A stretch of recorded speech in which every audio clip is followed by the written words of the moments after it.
So sabi natin, 230,000 daw ang kailangan mo na puhunan kapag nag-alaga ka ng 20 pirasong baboy. Possible naman talaga, bakit? Explain natin kung ano yung mga kailangan mong paggastusan kapag nag-alaga ka ng baboy. Number 1 na kailangan mong ihanda ay ang kulungan ng baboy.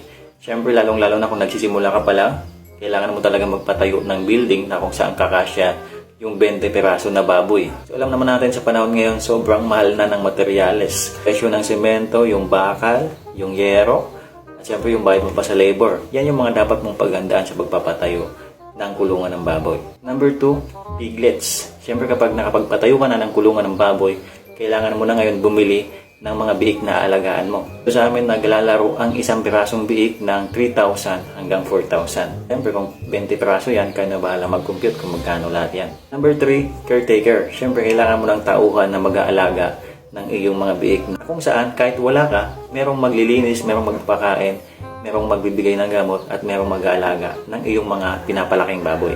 So kung merong mga tauhan, siyempre, kailangan mo silang sweldohan. At depende na lang sa inyo sa pag-uusap nyo kung magkano yung sweldong ibibigay mo sa kanya. Number 4, ito na, pagkain ng baboy. So sa panahon ngayon, napakataas na po, pataas ng pataas ang presyo ng feeds. So dito sa amin, umaabot ng 1.5 hanggang 1.8 pataas. Depende pa ang presyo ng isang sakong feeds. So kung meron kang 20 pirasong baboy na papalakihin, napakarami po niyan. Kailangan mo nang ihanda ang iyong bulsa para pakainin ang iyong baboy. Dahil ang baboy, kapag tinipid mo sa pagkain, panigurado, titipirin ka rin yan sa timbang. Number 5, tubig tsaka kuryente. Napaka-importante po ng tubig sa ating babuyan dahil kung sa ginagamit ito sa pagkain ng ating mga alagang baboy, ito rin yung tool sa kalinisan ng ating kulungan. Mas okay kung mag-invest kayo ng water pump.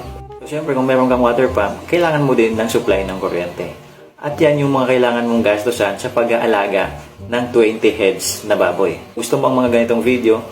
Follow mo na ako, Kuya Makoy. Maraming salamat.